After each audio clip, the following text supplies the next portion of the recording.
We have comforting food today. Simple food, the type of stuff you do at home, with friends, cooking.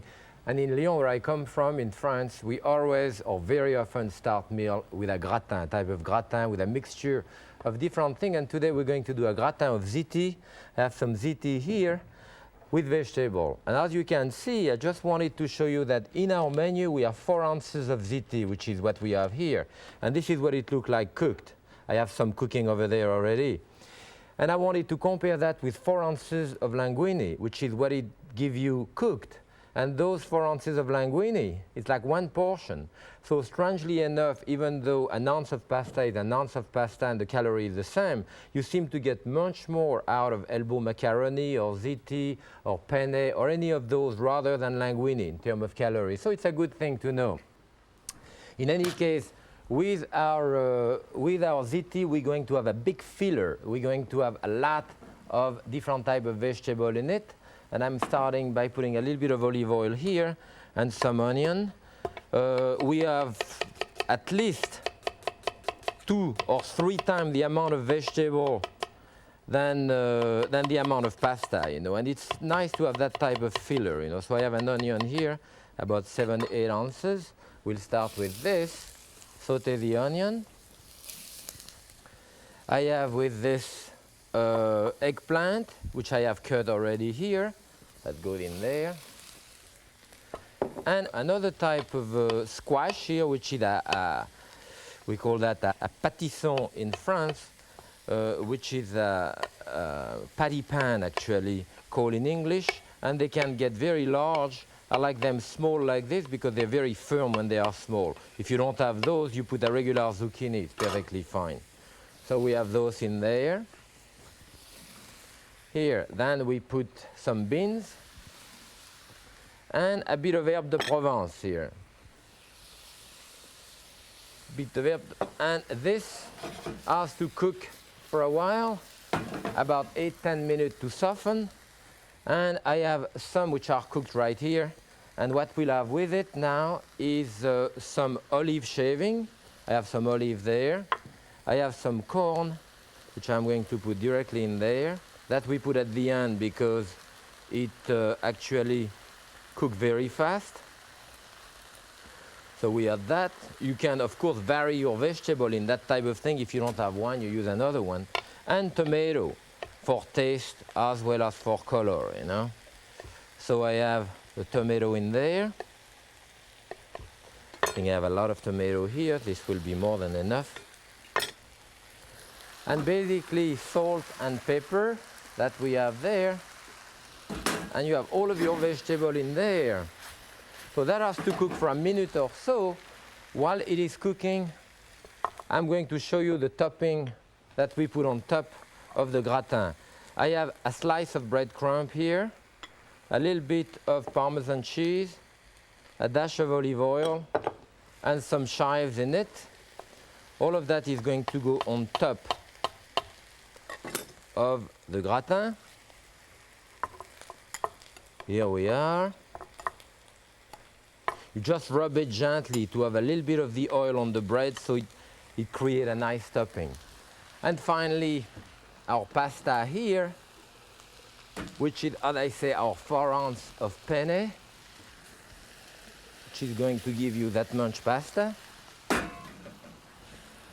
You can bring all that together and the pasta is going to get thicker even in there. We bring that into a large gratin dish. So they're kind of very earthy fare, you know. And you can see you have a lot in there.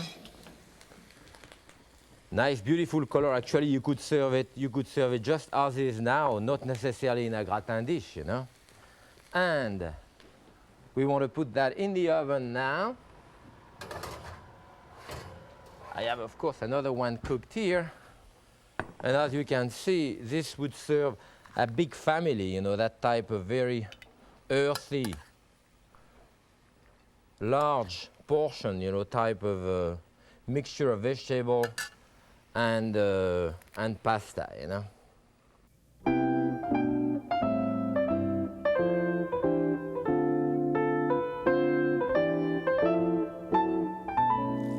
The main course course, today we're going to do a poulet chasseur, the chicken chasseur, which means, or chicken cacciatore in Italian, which is the hunter-style chicken.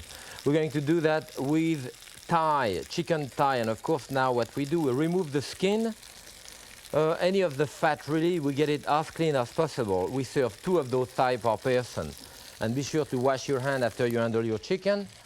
And what we have, I have some which are browning already here for a little while. So they are nicely brown on each side. I have a tablespoon of olive oil in it. And I have a very sturdy pan and equal heat here to give me the proper crystallization. So that would brown on each side. And the next step in it, we're going to put some onion that I have here, some garlic. And the garlic, I'm just going to crush it and use it as such directly with my onion, and some leek. Leek is also from the family of the onion, and we'll do a little bit of the same job. You know, I think I have probably too much or more than enough right here of what I have, so I'll get rid of the rest.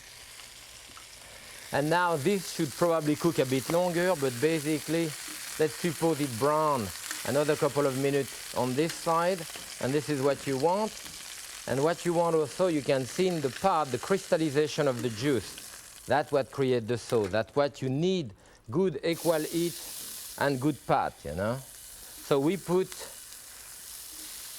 the onion, the leek, the garlic. We want to saute this a little bit and stir it. Stir it with a flat spatula, especially in wood. Wood on metal is better. And what we want to do is to singe it, what we call singe it. Put a little bit of flour. I have about a tablespoon of flour that I'm going to put in there. Stir it. That's going to give us the thickening agent of those type of country stew, you know, type of things.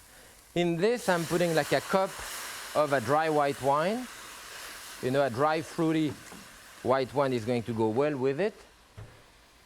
Tomato in their own juice, right here. So I'm creating the sauce there, as you can see. And in this now, I'm going to put a branch of rosemary. You know, I can put the rosemary directly in there. And thyme leaves. All of those herbs from Provence in the style, as I say, of the hunter, you know, what you will get. So thyme leaves too, so I have beautiful color. We put back the chicken in it, you know, a little bit of salt, a little bit of pepper. For color, sometimes I put a dash of soy in it. And in addition to that, I want to put mushroom. And the mushroom that I have here are tiny mushroom, as you see. And I always say you have to wash your mushroom, but wash it as you are using it. See, the idea is not that you should wash mushroom. The idea is that you do it when you need them, so that they don't discolor and get all mushy and so forth. But if they need washing, of course, you wash them, and you can see from the color of that water, they do need washing. So we put this in there, and that's about all we have for all we have in our dish here. We want now to cover it, and this should cook for a good 20 minutes, I would say, after it comes to a boil. And with this, we're going to serve a lima beans dish today. And I have here about 3/4 of a cup of small lima beans and 2 cups of stock. I'm putting a little bit of the herb de Provence in there. Again, that mixture of different type of herb, a little bit similar to what I have, rosemary, thyme. I even have those tiny lavender flowers in there, blue. And you want to put a dash of salt in there. You cover it, bring it to a boil, cook it about 45 minutes to get what we have here, which is the lima beans finished, you know. And all we want to do, we want to keep the liquid in it, to use it as a thickening, as a moisturizer rather. And we want to put this in there with approximately a tablespoon or so of olive oil for richness in there, and emulsify that together. In there. Turn it for a minute.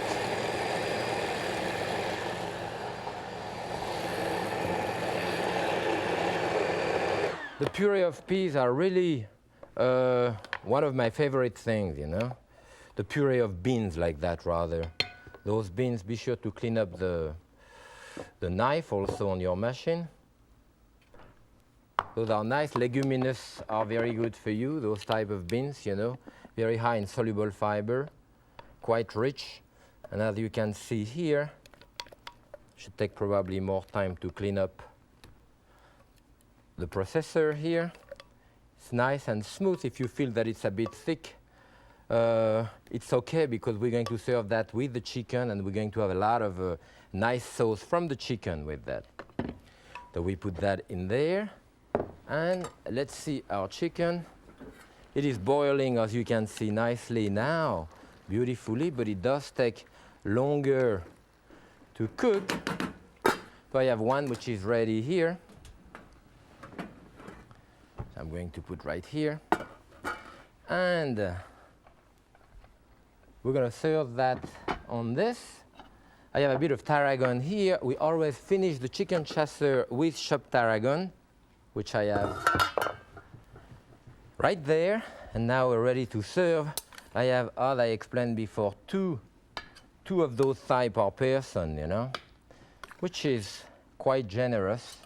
But it is a type of stew, you know, that you do at home, or you serve directly on the table like that.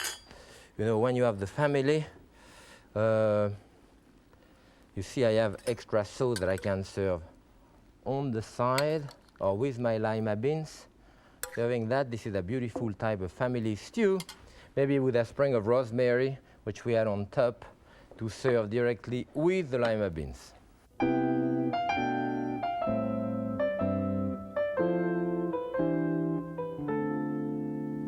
I have a special friend today who's going to come and help me to do the dessert. And Jean-Claude Szurdak, very dear friend. 38 years ago, we worked together in Paris for the French president. That's right. He was the pastry chef, I was the chef. And we had a great time together. He lives in New York now, he has a great catering business. And we're going to cook together, doing the dessert. First, I'm going to give him a glass of wine, otherwise I know he's not going to work. I don't give him wine, you know. This is a lie. So we have a Viognier here. Remember the Viognier from Condrieu, you know, in the north part of Côte-du-Rhône? So I think we're going to start, always start in the kitchen with a little glass of wine. Cheers. À la tienne, hein? Okay. Do I have to speak French to you or English? Well, you can speak both. Both, okay. Now I think we'll speak English. Okay. I'm going to do a dough here, you know, and I know you probably don't do the dough in the food processor. No, I never do. You know, okay, though, well, I'll make you work anyway. That's 3 tablespoons of butter and a little bit of sugar, a dash of salt. It goes very well with those machines. It's terrific, especially in small quantity. Of course, in large quantity, you know. Yeah, this is where I am lost, you see. That's why I put a little bit of water in it just to finish it up. Just enough to get together. Yeah, it should be together enough. And we're going to use the same dough here. When you do a dough directly, you know, it's good to let it rest. Otherwise, sometimes it's difficult to roll. So it's probably going to, you're going to roll it, right? Okay. It's too soft? No, I'm just not used to this quick machine, you know. It's too soft, it's okay. So you roll it. If you mess it up, it's your fault. Okay, we try. You put a lot of flour on top. Not really, because it's soft, you know. I put too much water. All right. That's what happened. Roll it. Don't go too fast so we have time to see it. At least you admit you roll it. You had it a little too wet. See, it's good if you do it fast like this, and the gluten doesn't have time to develop, you know. What do you think? Yeah, I think. All right? Yeah, no, it's perfect. After all. So I have a 9-inch, you know, one of those flan ring here. That's fine for that. That's perfect. Yeah, that's it's a bit more than what I have in the recipe, but I know you are a good appetite, you know, and so really? you unroll it on your things. Yeah, I could do that. I don't do it this. You mess up here because you were supposed to be. Don't mention we're on TV. Right. Okay. Okay. So if you have hole in it, you know, I don't do hole when I do mine. No, but when I make my dough, I don't have any hole either. Oh, yes. So I don't want to blame you. But you do. Okay, fine. You know, I need some of the trimming here. So what do? You're pressing this inside? Yeah, in order to. No hole inside? No. Oh, if we have a couple of holes, it's okay. So I need those trimming here. Okay, so You're gonna cut it off? Yeah, I cut it off. Okay. 1, 2, 3. What are you going to do with those trimming? Well, give me the rest of the trimming. I'm putting it back in the food processor, and you know what I'm going to do with it? I'm going to do a base for the bottom. Actually, you show me how to do that. When you do tart, remember when you do tart, you put that in there? mix some sugar and flour. Some flour. So actually, it's almost the same thing. Some nuts. Yeah, you told me to do that, especially in the fruit where you have a lot of liquid, right? Yeah. The fruit which have a lot of liquid. Why don't you start cutting the peach with that? Okay, all right. Those are beautiful white peach. Huh? Oh yeah, those are the white peach, just like what I have in my garden right now. I know, you have that tree in your garden you bought next to my house, huh? Yeah. So what we'll do, we put a little bit of that in the bottom, like this. Should I start arranging that on top? Yeah, you do, and I continue to cut. Yeah, so we put that all around. We leave the skin and everything here. You don't go fast enough. I'm thinking I'm going to have to help you. Oh, you are going too fast. That's another thing. No, but I mean, you know, we are in a hurry here. Oh, well. The kitchen, we're always in a hurry, right? Well, I tell you, your two daughters have cooked with, and they like pastry probably because you are a pastry chef, right? Well, they are better in pastry than in cooking, definitely. Not Claudine, you know, my daughter like. You want to put another piece here? Yeah. Okay, there. I think that's it. We have like 3-4 peach here. Yeah, that's a good idea, just to mix the dough. We put a little bit of that stuff on top. And what I'm going to do now, you sure it doesn't need anything else? No, it looks good. It looks very interesting, yeah. You want a little more wine? Yeah, I will have some more. Right after that.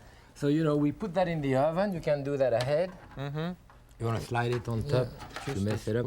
I put that at 400 degrees, like 45 minutes to an hour, so I'm going to put it in the oven now. Yeah, that sounds good. And have it right there. Another one which has been done here. Oh, you have it, you already have it ready. Looks pretty good, what do you say? Yeah, it's ready. It's soft? Yeah, it's ready, Yeah, ready. So we're going to glaze it. You can use a brush with that, or you can use a... Oh, we could do it just simply like this. This is apricot glaze, right? You can use peach or apricot. Just a preserve that you strain, you know? Yeah, like this, it makes it shiny. Look at that. It's beautiful. You want to spread it out here a little bit.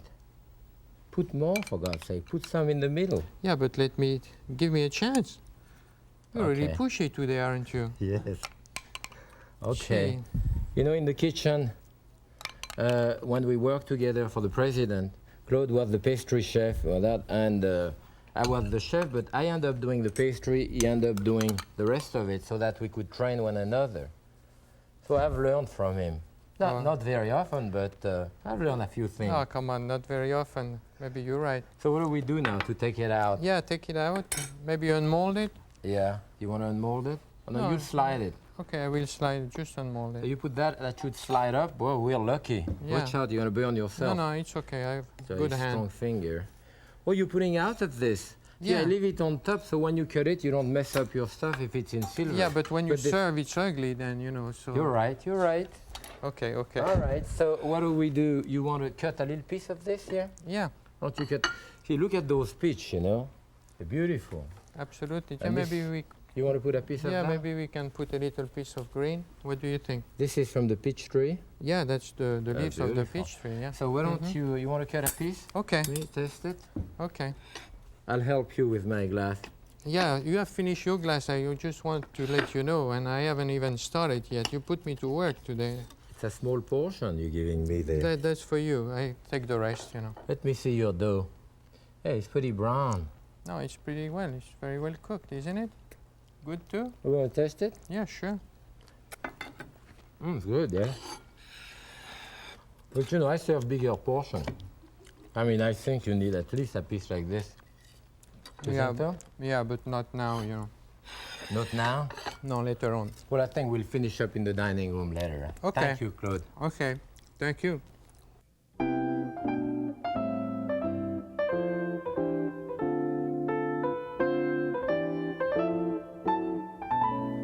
It's really terrific to be cooking with a good friend like Claude. It's often we come to Connecticut to my house and we cook together. I like to give him a hard time. I tease you all the time, but... You do that very well. Yes. But you cook very well too. Right. Well, we have a great menu that we did today. We have that gratin of ziti and the vegetable. Remember, there is a little bit of pasta and a lot of vegetable in there. Very high in carbohydrate, type of comfort food. Then we have the poulet chasseur, or the chicken hunting style, with all the herbs from Provence. You know, we have thyme in it, we have mushroom, we have white wine, we have rosemary, tarragon, and so forth, with that kind of very flavorful sauce, with a puree of lima beans. That's again is very good in soluble fiber. It's great tasting. Then we have a nice salad with it, and of course the great white peach and walnut tart that Claude rolled the dough and basically made all of the work for it. And I was there giving him a hard time. And we have a special bonus today. I have a whole tray of cheese because you're here. Oh, you really do? Yes. See, they look like in France. Yes. Where did you get this cheese from? Those are from the Sonoma Valley, and they're really terrific. See, you even have the little crottin chavignol there. We have the crottin, the Montrachet, and all that. And I think that in the US now, I've had some from Vermont, I have some from Maine, but in the Napa Valley, goat cheese are really terrific, and they have them also preserved with some herb and olive oil and all this. Yeah, you know? they look pretty good. I can't wait Yes. to test those. It is good to sit at the table, right? Yeah, of course. I mean, sitting, having a good dinner like this, it changes with that, you know, we always eat so fast and sandwich and at least, you know, that reminds me like my family. For lunch, we used to spend like 2 hours. No matter what, we close the store if you have a store, but here it's kind of different. What about the kid eat with you? I mean, your two daughters, well, they're in college now, but... Yeah, but we try to do like we used to do, you know. Yes, with your wife and you. Yeah, absolutely. And you see the type of cooking that I've done, that it's kind of lighter than we used to do, right? Oh, definitely, definitely. What happened with your customer now? Well, they want to have something something lighter also, and also a little less in salt content. And so I try to please them too. You know, you have to change, otherwise you lose your customer. Yes, less fat, less too, but still full of flavor, right? Well, that's the main thing, and that's why you are a chef and you try to put those things together. Yes. You know? And I think we're going to have a merlot from the Pays d'Oc here, the south of France. Yes, that's going to go very well with the rest of our menu tonight. I think a nice little glass of wine. We had one in the kitchen, but a couple while you're reading, especially red wine is great, right? I know you love red wine, especially with your cheese. The merlot. Well, too. it was great for you to come and help me. I love to have you here. Thank you for being here. Well, Thank you, Jacques. thank you. And happy cooking. Happy cooking.